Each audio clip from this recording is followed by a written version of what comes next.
اعوذ باللہ من الشیطان الرجیم بسم اللہ الرحمن الرحیم۔ ایک سوال یہ کیا جا رہا ہے، عام طور پر لوگ اس کو کرتے بھی ہیں کہ وتر کی نماز کی ادائیگی کے بعد اگر سحری کے وقت تہجد پڑھنے کا موقع مل گیا تو اس وتر کا کیا حکم ہے؟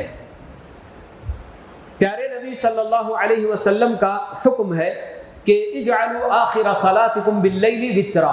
کہ لوگوں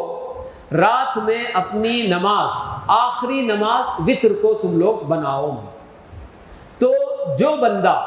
پہلے سے ارادہ رکھتا ہے کہ میں اب جو بھی نماز پڑھ رہا ہوں امام کے ساتھ، اتنی پڑھ لینے کے بعد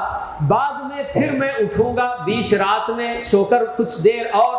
اس کے بعد مزید اور نماز میں پڑھوں گا، تو ایسے بندے کے لیے یہ زیادہ بہتر ہے کہ وہ وتر نہ پڑھے۔ پھر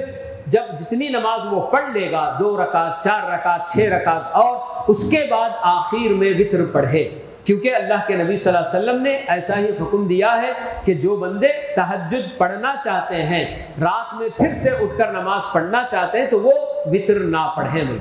لیکن اگر کوئی ایسا کوئی ارادہ نہیں رکھتا ہے اور اس نے امام کے ساتھ تراویح کے بعد وتر کی نماز بھی ادا کر لی، پھر اس کے بعد اچانک اس کی آنکھ کھل گئی اور وہ مزید کچھ نماز اگر پڑھنا چاہتا ہے تو بالکل پڑھ سکتا ہے، کوئی حرج کی بات نہیں، اور پڑھنے کے بعد دوبارہ وتر دہرانے کی ضرورت بھی نہیں، کیونکہ اللہ کے نبی صلی اللہ علیہ وسلم نے بتا دیا کہ لا وتران فی لیل، کہ ایک رات میں 2 وتر نہیں پڑھ سکتے ہیں۔ تو بعض علماء کہتے ہیں کہ پہلی جو وتر نماز پڑھا تو اس نماز کے لیے 1 رکعت پڑھ کر اسے جو نا وتر کی بجائے طاق بنا دے۔ یہ کئی ایسی جو کیا ہے، اس کی کوئی دلیل نہیں ملتی ہے۔ تو اس لیے جو وتر میں نے پہلے پڑھ لیے کوئی حرج کی بات نہیں، بعد میں اگر مجھے اٹھنا نصیب ہو گیا اور کچھ نماز پڑھنے کا موقع مل رہا ہے، پڑھ سکتا ہوں، کوئی حرج کی بات نہیں ہے، اور میری اپنی وہ جو وتر کی نماز پہلے جو میں نے ادا کر لی وہی کافی ہے، رات میں پھر سے دوبارہ وتر کے دہرانے کی کوئی ضرورت نہیں ہے۔